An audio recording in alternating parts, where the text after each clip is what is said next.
mga kabeng-beng, at ito na naman po, mag-unboxing ulit tayo ngayon. Kahit mainit ang panahon, nandito pa rin ang kabeng-beng, abi ninyo, para mag-unbox ulit ng isa na naman pong 45 caliber na unit at maganda rin po ito ang Springfield Armory 1911 Emissary. So, tara, samahan nyo ako, i-unbox na natin to. So, yun na nga, ito yung box ng ating Springfield na Armory na unit. Ayan, ito po yung box niya pag bumili kayo. And then, sa loob po, andito yung ating, alam niyo na po, yung handgun bag or handgun case natin. May kasama na po kasi siyang bag. Dito nakalagay yung ating unit. Tapos, meron din po itong kasamang manual. Tapos, may kasama po siyang 8 rounds. 8 rounds na magazine. Tapos, meron din po siyang gun lock. Ayan, yung lock ng ating unit. So, tara, samahan ninyo ko at i-unbox na natin siya. Ayan, buksan na natin yung handbag. Ayan. So, ayan. I stand corrected po Dalawang magazine po ang kasama. Ito pa pala isa nandito sa loob kasama ng unit. Tinago hindi, joke lang po. Ayan. So, yun na nga po. Ito na po ang ating 1911 45 caliber na emissary ng Springfield Armory. So, ayan, kita nyo? Ang ganda ng grip niya, no? Ayan. Ang ganda-ganda niya. So, ito, meron po siyang skeletonized na hammer. Ayan, ito po siya. Ayan. Meron din solid body flat face trigger. Ayan siya. Kasi di ba kung mapapansin nyo may mga trigger na may butas-butas. Ito, solid siya. Buo siya. Ayan. So, meron din siyang flat top slide serrations. Ayan. Flat po yung ibabaw niya. Ayan. Tapos may maliliit siyang serrations na ganun. Para saan po to? Kasi dinidiffuse po nito yung light or yung liwanag and nagre-reduce din po ito ng glare. Ayan, pag nagsasight tayo, kasi minsan, diba yung, mapapansin nyo sa ibang unit ng 1911, diba yung parang makinis lang siyang ganon. So, minsan kasi pag maaraw, nagre-reflect yung araw doon. Tapos, meron din po siyang Picatinny rail, ayan, or accessory rail na pwede natin lagyan ng ating mga accessories. Tapos, meron po siyang, U-dot na rear sight, ayan. Tapos, meron siyang tritium and luminescent na front sight. Ayan. Mamaya papakita ko sa inyo pag tines natin kasi hindi ko maganong maipakita ngayon. Mas maganda doon sa medyo mas maliwanag. Tapos, bull barrel na rin po siya. Kasi, usually, ang ano po ng bull barrel is to reduce muzzle flip. Ayan. So, kitang-kita nyo naman, napakaganda nitong unit na to. So, sa mga mahilig dyan sa 1911, para sa inyo itong video na to. So tara, samahan nyo ko at testingin natin itong Springfield Armory 1911 45 caliber na emissary.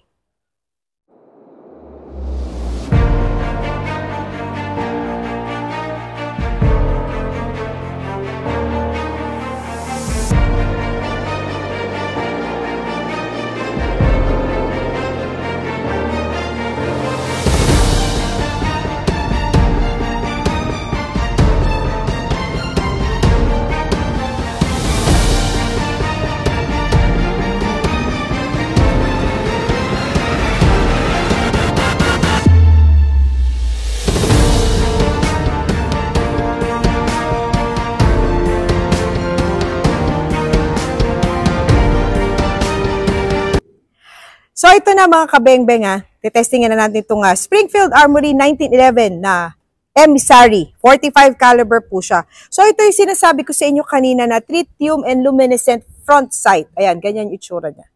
Ayan. So, tara, samahan nyo ko. Testingin na natin to.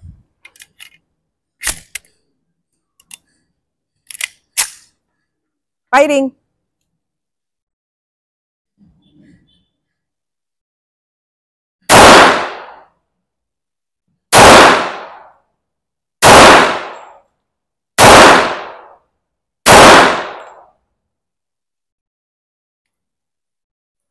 So, yung mga kabeng-beng, tinest ko siya in 7 meters na distance. Ayan. So, tara. Samahan nyo ko, tingnan natin yung tama niya.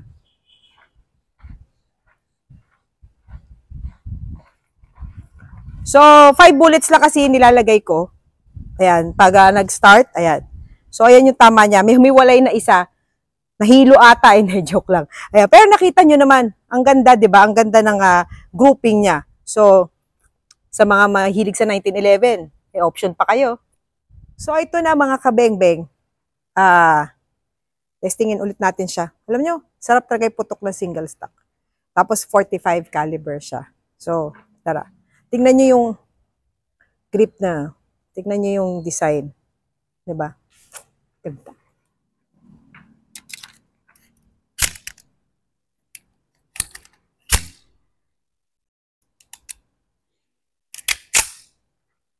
Firing.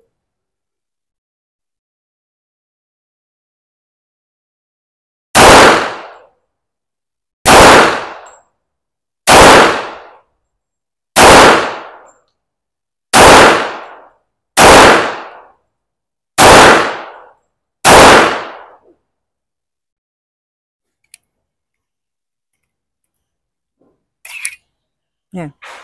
Ganda talaga niya. Ganda. Yan. So, tara, samahan niyo ako. Pakita ko ulit sa inyo tama. This is from 8 meters na distance naman. Medyo kasi hindi nakasagad. Nakikita niyo kasi 15 doon sa background ko, di ba? Pero hindi kasi nakasagad ako sa tulo. So, ayan. Tingnan nyo. Yan yung tama ng emissary. Di ba? Ang ganda niya. Ang ganda.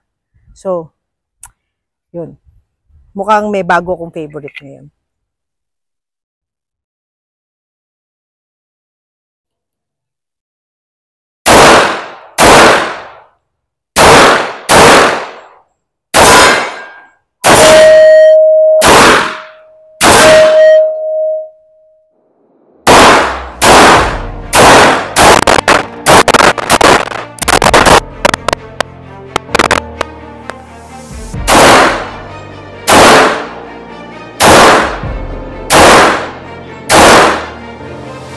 So, ayun na nga mga kabengbeng, nakatapos na naman tayo at nag-enjoy na naman ng kabengbeng abi nyo sa pag-unbox ngayon ng ating Springfield Armory 1911 Emissary. 45 caliber pistol po siya, single stock. Ayan, ayan po siya. So, napakasarap niyang gamitin, napakaganda. Talagang pag ito ang gamit nyo, talaga mag-i-enjoy kayo. At syempre, maganda rin kasi yung features ng baril natin. Yung grip niya, okay siya. Yung kanyang tawag dito trigger, okay na okay din siya. Lalo na yung sight. Alam niyo nung naaarawan siya doon kanina nung nandun ako sa may nung nag-test ako, alam niyo yung sight kitang-kita, ang galing, ang ganda-ganda talaga. So, yun. So, alam ko to kahit sa dilim, kahit medyo madilim, kitang-kita niyo pa rin siya. So, yun mga kabengbeng, thank you po sa lahat ng nanood at sumama sa akin sa video na to. At kung hindi pa po kayo nakafollow sa aking page, please do like and follow Kabengbeng Abi Facebook page. At meron din po akong YouTube channel, ang Kabengbeng Abi. At don't forget to like and follow Espineli Trading Facebook page. At meron din po silang YouTube channel, ang Espineli TV. So, paano mga kabengbeng? Kita-kits ulit tayo sa ating mga susunod pang mga unboxings.